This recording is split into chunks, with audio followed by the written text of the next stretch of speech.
If you ever think power means control, remember this. Sometimes the smallest mistake in the quietest room can change everything. The clock on the far wall read 2:17 a.m. when Daniel Whitmore stepped out of the private elevator and into the 42nd floor of Whitmore Dynamics headquarters. At that hour, the entire building usually felt like a sealed glass box floating over Manhattan, silent except for the distant hum of traffic 30 stories below. Daniel preferred it that way. Silence meant order, and order meant control. Every surface inside his executive office reflected that philosophy. The walnut desk was centered exactly 3 feet from the panoramic window. The leather chair behind it faced due west. The pens sat parallel in a silver tray, each one exactly an inch apart. Even the air smelled neutral, filtered through a system Daniel had installed himself after reading a report about airborne contaminants. Most people called his routines extreme. The board of directors politely called them precision habits. Daniel knew the truth. His mind simply refused to function unless the world around him followed rules. That was why he stopped in the doorway the moment he saw the silhouette in his chair. Someone was sitting there. No, sleeping. Curled sideways in the very seat that no employee had ever been allowed to touch. Daniel didn't move at first. His eyes traced the shape carefully, as if confirming that reality itself had broken one of his rules. A cleaning cart stood nearby, a bucket, a folded mop, and in the chair, beneath the dim glow of the desk lamp, a young woman in a janitor's uniform had fallen asleep with her head resting against the backrest. Her shoes were dusty. Her hands were still loosely wrapped around a cleaning cloth. Daniel's pulse tightened in his chest, the familiar pressure of disorder creeping into his thoughts. That chair had never been touched by anyone but him. Not once in 6 years. He stepped forward slowly, his shoes silent against the polished floor. The woman didn't stir. Exhaustion had pulled her into a deep, unguarded sleep. For a moment Daniel simply studied her. There were faint shadows beneath her eyes, the kind that came from too many late nights and too little rest. A strand of dark curls had slipped across her forehead. She looked less like someone breaking a rule and more like someone who had simply run out of strength. Daniel reached the desk and placed his hand on the edge, steadying himself as his mind processed the violation of symmetry in the room. The chair was angled slightly left. 3 degrees, maybe 4. Enough to feel wrong. The woman shifted then, blinking awake as the movement of air disturbed her. Her eyes widened the second she realized where she was sitting and who was standing in front of her. She straightened immediately, stumbling to her feet. "I'm so sorry," she said quickly, her voice rough with sleep. "I didn't mean to. I was just resting for a minute." Daniel's expression remained perfectly still. Outside the windows, the city lights shimmered like a field of distant stars, but inside the office the air had gone completely quiet. The woman stood frozen, clutching the cloth in her hands as if it might somehow explain everything. Daniel glanced at the chair again, then back at her. When he finally spoke, his voice was calm, controlled, almost clinical. "Do you know where you were sleeping?" The woman swallowed. "Your chair." Daniel nodded once. "The only chair in this building no one is allowed to touch." Her shoulders dropped slightly, bracing for the obvious outcome. Getting fired would be the best-case scenario. But Daniel Whitmore didn't reach for his phone or call security. Instead, he opened a drawer, removed a sheet of paper, and slid it slowly across the desk toward her. The woman looked down at it, confused. A contract. Her name, already typed neatly at the top, Aisha Coleman. Daniel's gaze lifted back to hers. "You broke the only rule that matters in this room," he said quietly. Aisha's fingers tightened around the edge of the paper. "I understand." Daniel straightened the chair with a small, precise movement until it faced perfectly forward again. Then he looked at her and said something she never expected to hear. "Which means," he continued calmly, "you work for me now." The paper did not move in Aisha Coleman's hands for several seconds. The office felt larger now that she was standing in the middle of it, surrounded by glass walls and the quiet glow of the city outside. 30 blocks south, the Hudson River reflected the streetlights like scattered gold. But inside the room, the only thing that seemed real was the contract sitting on the desk between her and Daniel Whitmore. Aisha looked down at the page again, trying to understand what she was reading. It was not a termination notice. It was not a complaint. It was a temporary employment agreement. Her name was printed clearly at the top, followed by a list of duties that did not look anything like cleaning floors. Daniel watched her silently, his posture perfectly straight, his hands resting behind his back as though the situation had already been decided. Aisha finally looked up. "You want me to work for you?" she said carefully. Daniel nodded once. "You violated the only boundary that exists in this office." His voice remained calm, almost analytical. Most people would be removed from the building immediately. Aisha's eyes dropped briefly to the chair behind the desk, now positioned perfectly again, its leather surface smooth under the dim lamplight. "Then why am I not being escorted out?" Daniel stepped around the desk and adjusted the silver pen tray by less than half an inch before answering. "Because mistakes create opportunities to correct disorder." Aisha blinked slowly. "I do not understand." Daniel lifted the contract and tapped the page once with his finger. "For the next 30 days you will report directly to me. You will maintain this office, organize my schedules when my assistants leave for the evening, and follow every operational rule listed in that document." Aisha scanned the first page again. There were more than 20 rules. Some were simple. Arrive exactly on time. Maintain silence after midnight. Others were stranger. Do not move any object without returning it to its measured position. Maintain desk symmetry within 1/4 inch. Aisha exhaled slowly. "These are cleaning instructions?" Daniel's eyes met hers for the first time since she had awakened. "These are survival instructions." The words were not threatening. They were simply factual. Aisha folded the paper once and set it back on the desk. "Mr. Whitmore, I already cleaned 3 floors in this building. I cannot work personal shifts on top of that." Daniel's gaze drifted briefly toward the cleaning cart, still sitting near the doorway. "You started your shift at 8 p.m., he said calmly. Aisha frowned. "How do you know that?" Daniel did not answer the question directly. "You finished the 36th floor at 11:47. You arrived on this floor at 12:10. The mop water was replaced twice. That indicates you cleaned continuously for nearly 6 hours." Aisha stared at him. "You were watching?" "No," Daniel replied. "I observe patterns." Silence stretched between them. Aisha felt a quiet weight settle in her chest. She had expected anger, maybe humiliation. What she had not expected was this strange offer wrapped in rules and precision. "And if I refuse?" she asked softly.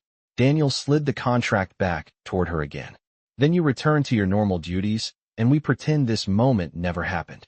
Aisha hesitated. Outside the window, a yellow taxi moved slowly along the avenue below, like a drifting spark. 30 days, she thought. 30 days of following rules in an office that probably cost more than every apartment she had ever lived in combined. She picked up the pen from the tray. Daniel's eyes flickered briefly to the space the pen had left, already measuring whether it would return exactly where it belonged. Aisha noticed. For the first time since waking up in that chair, a faint smile touched the corner of her mouth.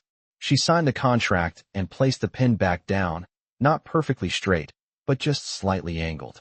Daniel's eyes paused on the pen for 2 long seconds before he looked back at her. "Welcome to the 30-day correction," he said quietly. The first night of the 30-day correction began exactly 24 hours later. At precisely 8 p.m., Aisha Coleman stepped out of the service elevator and onto the quiet executive floor again, the wheels of her cleaning cart rolling softly across the polished marble. The hallway lights were dimmed the same way they had been the night before, casting long reflections across the glass walls of the offices that lined the corridor. The city outside glowed beyond the windows like a quiet ocean of lights. Aisha paused for a moment outside Daniel Whitmore's office door, reading the printed list clipped to the contract he had given her. Rule number 1, arrive exactly on time. She checked the digital clock mounted near the reception desk. 8 p.m. exactly. She pushed the door open. Daniel was already there. He sat behind the desk with the same still posture she remembered, reviewing something on a tablet screen. Without looking up, he said, "You are on time." Aisha stepped inside and parked the cart beside the wall. That was the first rule. Daniel lifted his eyes toward the desk's surface immediately, scanning it, as if confirming nothing had moved since the previous night. The pen tray was aligned. The chair faced west. The contract folder rested exactly 2 inches from the edge of the desk. Only one detail was different. The pen Aisha had used the night before still rested at a slight angle, instead of lying perfectly straight with the others. Daniel noticed it instantly. His gaze lingered on the pen for several seconds, the tension in his shoulders tightening almost imperceptibly. Aisha followed his eyes, and then leaned casually against the edge of the desk. "You have been staring at that pen since I walked in," she said. Daniel inhaled slowly. "Objects are meant to return to their proper position. And if they do not?" Aisha asked. Daniel stood and stepped forward, gently rotating the pen until it aligned perfectly with the others in the tray. Only then did the tension in his posture ease slightly. "Then my mind does not settle." Aisha studied him quietly. The man in front of her was worth billions of dollars, controlled an entire technology empire, and could probably replace every employee in the building with one phone call. Yet a pen sitting at the wrong angle seemed to disturb him more than any market crash ever could. She opened the cleaning cart and pulled out a microfiber cloth. "Rule number 2 says I maintain desk symmetry within 1/4 inch, she said, glancing at the paper again. Daniel nodded. "Correct." Aisha slowly wiped the surface of the desk, careful not to move anything more than necessary. When she finished, she stepped back and looked around the office. Everything in the room had been measured and placed with surgical precision. Even the distance between the desk and the window looked intentional. "You built this place like a laboratory," she said quietly. Daniel returned to his chair. "Order increases efficiency." Aisha folded the cloth and set it back into the cart. "Or maybe it just makes you feel safe." Daniel did not respond right away. His fingers rested on the arm of the chair, tapping once against the leather before becoming still again. For the next hour, Aisha followed the list of rules carefully. She organized a stack of documents that had been left on the conference table. She replaced the water glasses beside the window with fresh ones. From the service station down the hall, she wiped the glass walls until the reflections of the city lights looked perfectly clear. Each time she finished a task, she checked the distance of the objects around it, adjusting them carefully until the measurements matched the instructions on the page. Daniel watched everything without speaking. But sometime close to midnight, something unexpected happened. Aisha moved the silver pen tray 1/2 inch to the left while cleaning beneath it. She did not correct the position immediately. Daniel noticed within seconds. His breathing slowed, then tightened. His fingers curled slightly against the armrest. Aisha saw it from across the room. "You are waiting for me to fix it," she said softly. Daniel did not answer. The silence stretched for nearly 10 seconds before Aisha picked up the tray and placed it back exactly where it belonged. Daniel exhaled quietly. It was the smallest sound in the room, but Aisha heard it clearly. For the first time since signing the contract, she realized something important. The rules in this office were not just about control. They were about survival. The next evening, the rhythm of the office had already begun to change. By 9:30 p.m., the executive floor was empty except for the quiet hum of the ventilation system and the faint echo of footsteps far down the hallway where the last security guard completed his rounds. Inside Daniel Whitmore's office, the city lights shimmered across the glass walls while Aisha Coleman moved slowly between the desk and the conference table, following the printed rules clipped to the contract. The second night of the correction was supposed to be simple. Maintain order. Maintain symmetry. Maintain silence.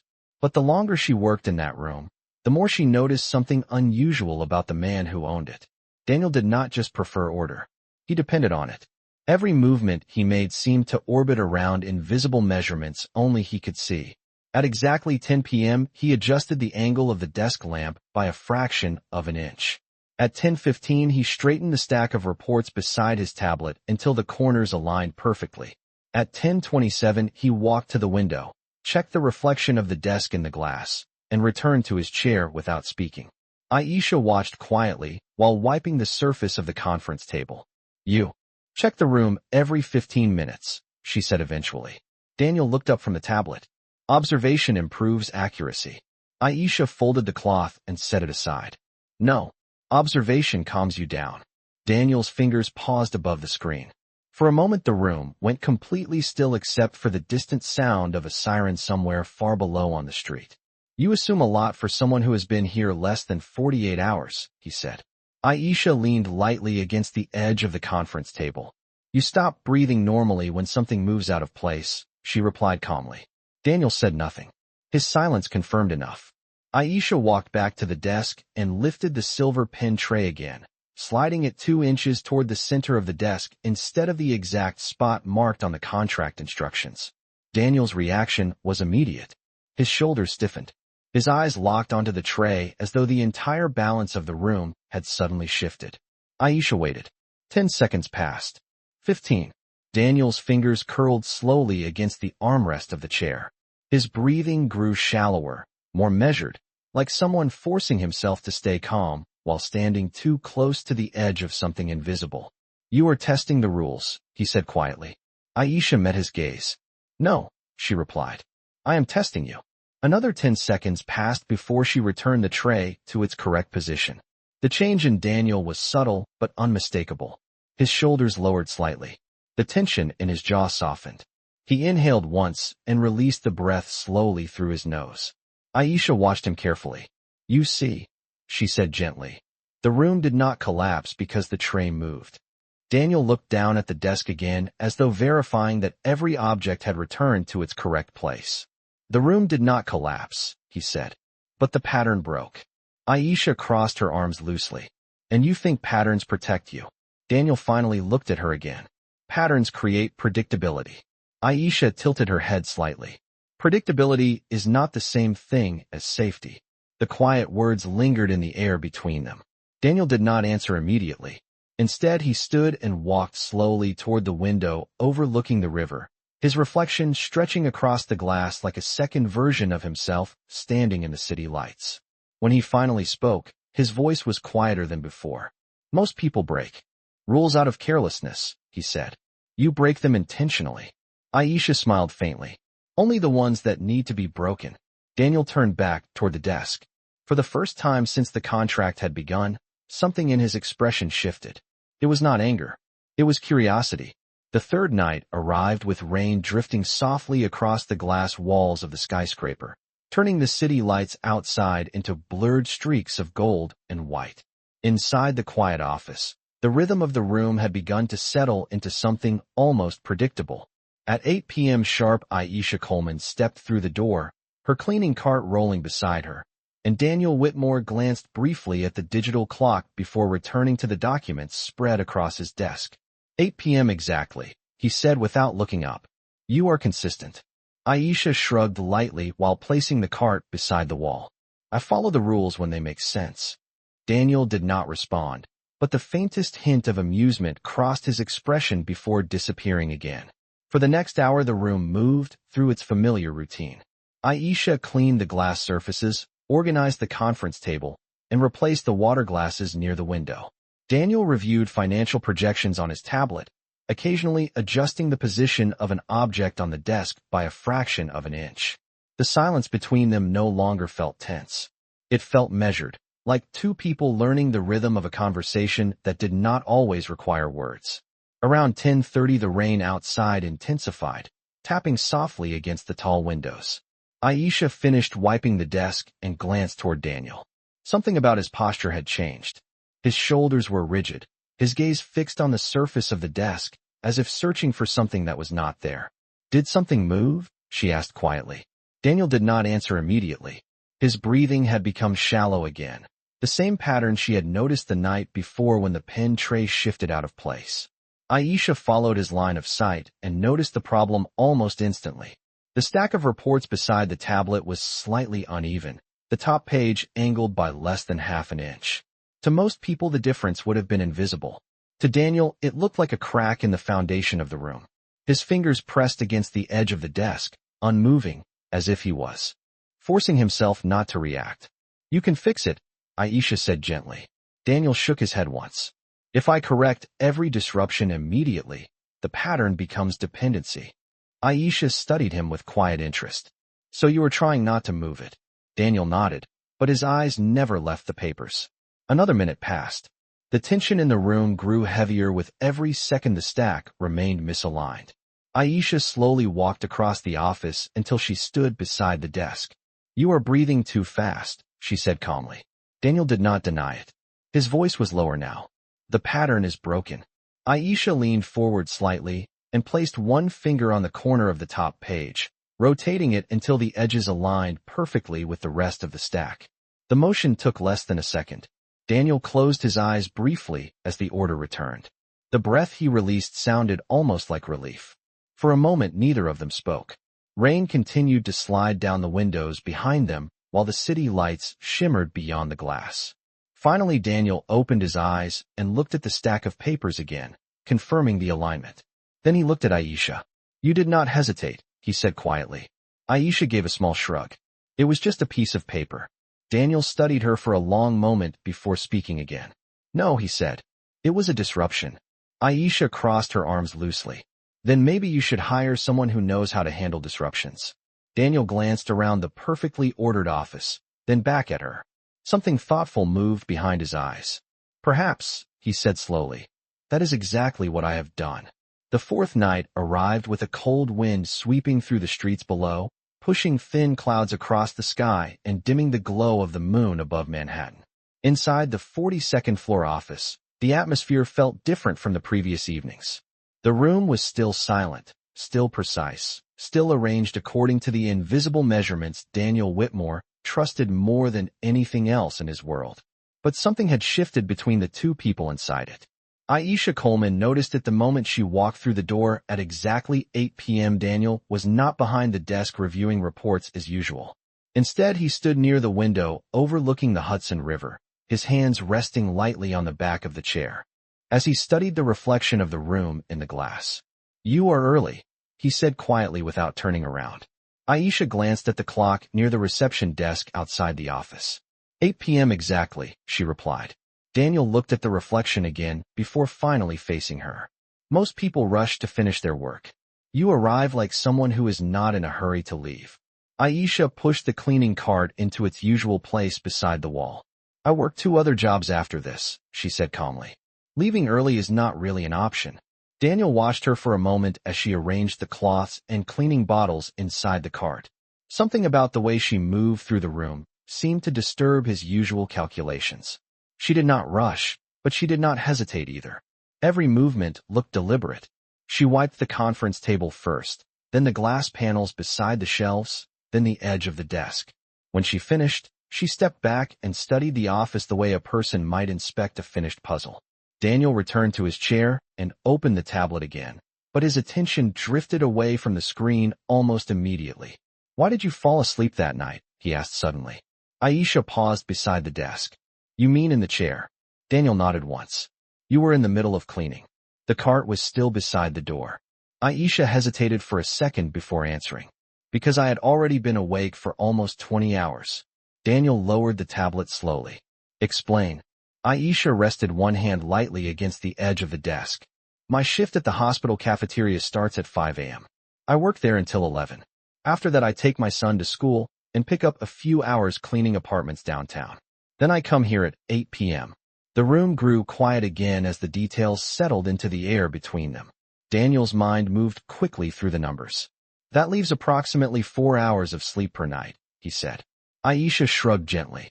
"Sometimes less." Daniel looked around the office, at the perfectly aligned objects and the silent glow of the city outside.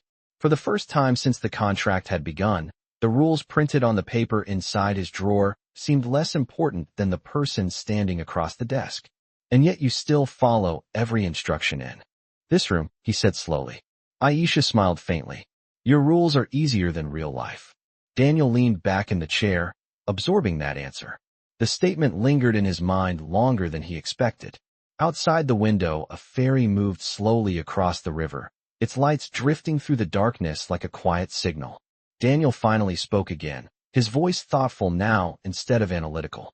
"You know," he said, "most people who work here would never question the rules." Aisha wiped the edge of the desk one last time and placed the cloth back into the cart. "Most people are afraid of billionaires," she replied. Daniel studied her expression carefully. "And you are not." Aisha shook her head slightly. "No," she said calmly. "I am just tired." The fifth night arrived with the kind of stillness that only exists high above the streets of Manhattan after midnight. The wind had faded, the rain was gone, and the glass walls of the office reflected a clear skyline stretching across the dark river. Inside the room, the order Daniel Whitmore depended on remained perfectly intact. The desk faced west. The pen tray was aligned within a fraction of an inch. The reports were stacked evenly beside the tablet. But Daniel himself had not touched a single object in nearly 30 minutes.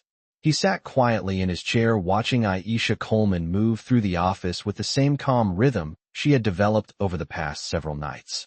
She wiped the glass shelves. She organized the conference table. She replaced the water glasses near the window. Her movements were steady but unhurried, like someone who had learned how to preserve energy instead of wasting it. Daniel finally spoke without looking up from the desk. "You have memorized the room." Aisha glanced over her shoulder. "You mean your rules?" Daniel nodded slowly. "You adjust the pen tray before I notice it has shifted. You correct the reports before I reach for them." Aisha leaned against the desk for a moment. "It is not difficult once you understand the pattern." Daniel looked at her carefully. "Most people do not see patterns." Aisha smiled faintly. "Most people are not forced to survive them." The words lingered in the air longer than either of them expected. Daniel leaned back slightly in the chair, studying her with the quiet focus he usually reserved for business negotiations. "Your son," he said after a moment. "How old is he?" Aisha did not look surprised by the question. She had sensed for several nights that Daniel's curiosity had been growing. 8, she answered. "His name is Malik." Daniel nodded once, absorbing the information the same way he processed every other detail in the room. "And he goes to school nearby." Aisha crossed her arms loosely. "Public school 2 blocks from our apartment." Daniel's eyes drifted toward the window again, watching the reflection of the room against the glass. "Your schedule leaves little time to see him." Aisha wiped the edge of the desk again, even though it was already clean. "That is what mornings are for." Daniel's voice softened slightly. "And sleep." Aisha laughed quietly. "Sleep is flexible." Daniel studied her expression carefully. There was no bitterness in her voice. No resentment. Just the calm acceptance of someone who had already made peace with the weight she carried every day. He looked down at the desk again and noticed something unusual. The pen tray was still perfectly aligned. The reports were still square with the edge of the desk, but the tablet beside them had shifted slightly when he leaned back in the chair. The movement was small, barely noticeable. Normally the change would have triggered the familiar tightening in his chest, the instinct to correct it immediately, but this time he did nothing. Aisha noticed the shift too. She waited a moment before speaking. "You are not fixing it." Daniel followed her gaze to the tablet. "No." Aisha tilted her head slightly. "Why not?" Daniel rested his hands lightly on the armrests and inhaled slowly. "Because I know it will still be there in a moment." Aisha studied him for a second, then reached forward and nudged the tablet back into place. The alignment returned instantly. Daniel watched the motion without reacting. No tension, no tightening in his shoulders. Just quiet observation. Aisha noticed the difference immediately. "You did not panic," she said softly. Daniel looked at the desk again, then at her. For the first time since the contract had begun, his voice carried something almost unfamiliar. "Perhaps," he said slowly, "I am learning a new pattern." The 6th night began differently. When Aisha Coleman stepped out of the elevator at 8 p.m., the executive floor was not silent the way it usually was. Lights were on in several offices down the hallway, and faint voices echoed from the conference wing at the far end of the floor. Something important was happening. Inside Daniel Whitmore's office, the usual order remained untouched, but Daniel himself was standing beside the long glass conference table, studying a large architectural proposal spread across the surface. His jacket was off, his sleeves rolled slightly above his wrists, and his attention was locked onto the complex grid of diagrams and numbers covering the pages. When Aisha pushed the door open, he did not look up immediately. "Close the door," he said quietly. Aisha wheeled her cart inside and shut the door behind her, noticing the tension in the room instantly. "Late meeting?" she asked. Daniel nodded slightly while running his finger along one of the printed diagrams. "A development project in Brooklyn. For $100 million. Aisha raised an eyebrow. "That explains the lights in the hallway." Daniel stepped back from the table and crossed his arms. "The board will arrive in 20 minutes. Aisha glanced down at the papers spread across the glass. Rows of building plans, budget columns, and construction timelines covered nearly every inch of the surface. She was about to move toward the desk to begin cleaning when something caught her eye. One of the diagrams near the corner of the table looked wrong. Not dramatically wrong, just slightly inconsistent with the rest of the layout. Aisha leaned closer to the page, studying the numbers quietly. Daniel noticed her hesitation. "Do not touch those," he said. Aisha did not move her hands. She only tilted her head slightly while looking at the diagram. "This column is miscalculated," she said calmly. Daniel's eyes narrowed slightly. "That proposal was prepared by 3 senior analysts." Aisha shrugged gently. "Then 3 analysts missed the same mistake." Daniel stepped closer to the table, studying the page she was looking at. The budget line for the structural support beams was slightly lower than the cost projection required for the square footage of the building. It was a small discrepancy, but in a project of that scale it meant millions of dollars missing from the calculation. Daniel's eyes scanned the rest of the page. Then the next one. The mistake repeated again. A slow realization moved across his expression. "Where did you learn to read development budgets?" he asked quietly. Aisha straightened and folded her arms. "Before my son was born, I studied architecture for 2 years." Daniel looked up sharply. "Where?" "Massachusetts Institute of Technology," she replied simply. The silence that followed was deeper than anything the room had held before. Daniel glanced back down at the proposal again, then at Aisha. "You are telling me the cleaning staff I hired to follow 30 rules in my office is a former architecture student from one of the most competitive programs in the country." Aisha gave a small, tired smile. "Life does not always follow the same rules as your desk." Daniel stared at the miscalculated column again. In 20 minutes the board would walk into this office expecting a flawless presentation for a $400 million investment. And the person who had spotted the mistake was the woman who had once fallen asleep in his chair. Daniel slowly turned toward her. "Do you know how to fix it?" Aisha stepped closer to the table and picked up the pencil lying beside the reports. In less than a minute she corrected the column, recalculated the structural costs, and adjusted the timeline beneath it. When she finished, she placed the pencil back on the table and stepped away. Daniel looked down at the revised numbers. Everything aligned perfectly. For the first time since he had built the company, Daniel Whitmore felt something unfamiliar in his perfectly ordered office. Surprise. The board members arrived exactly at 8:20 p.m., their voices low but confident as they stepped into the executive office one by one. Expensive suits, polished shoes, quiet authority. The kind of people who were used to controlling rooms the moment they entered them. Daniel Whitmore stood at the head of the conference table, calm as ever, the corrected development proposal resting neatly in front of him. Across the room, Aisha Coleman had quietly moved her cleaning cart beside the wall. From a distance, she looked exactly the same as she had on the first night. A cleaning uniform, a microfiber cloth folded in her hand. Invisible to everyone except the man who owned the building. The meeting began quickly. Charts appeared on the large screen beside the window, financial projections moving across the glass like shifting patterns of light. Daniel walked the board through the Brooklyn development plan step by step, his voice steady, his explanations precise. The investors listened carefully, occasionally exchanging nods as the numbers aligned with their expectations. Everything was moving perfectly until one of the board members leaned forward and tapped the printed proposal in front of him. "Daniel," the man said, adjusting his glasses. "There was a calculation error in the earlier version we received this afternoon. Something about the structural cost projections." The room grew quiet for a moment. Several of the investors glanced toward Daniel, waiting for the explanation. Daniel did not hesitate. He turned slightly and gestured toward the corrected column in the report. "That error has already been addressed," he said calmly. The board members studied the page again, scanning the numbers slowly. His eyebrows lifted slightly. "These revisions were made less than 30 minutes ago." Daniel nodded. "That is correct." The man leaned back in his chair, curious now. One of the analysts caught it.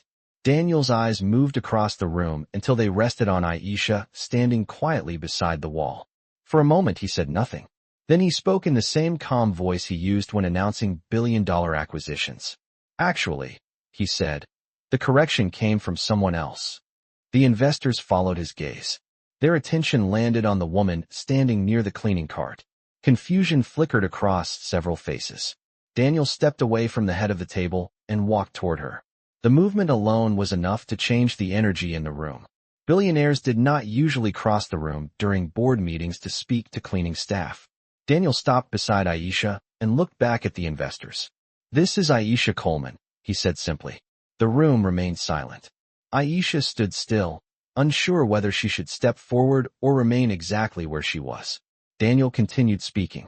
Earlier tonight, she noticed a structural cost miscalculation that 3 senior analysts and 2 project managers overlooked. One of the investors leaned forward slightly. She works in development? Daniel shook his head slowly. She cleans the building. The surprise in the room was immediate. Daniel turned toward the table again and lifted the corrected proposal. And she also studied architecture at Massachusetts Institute of Technology before life forced her to choose a different path. The board members looked between Daniel and Aisha, trying to reconcile the information with the woman standing quietly in a cleaning uniform beside the wall. Aisha shifted her weight slightly, but said nothing. Daniel walked back to the head of the table and placed the proposal down again. The correction she made prevented a multi-million-dollar budgeting error in this project. Silence filled the office for several seconds before one of the investors nodded slowly. Then it appears your cleaning staff may be the smartest analyst in this room. A few quiet laughs followed, but Daniel did not laugh.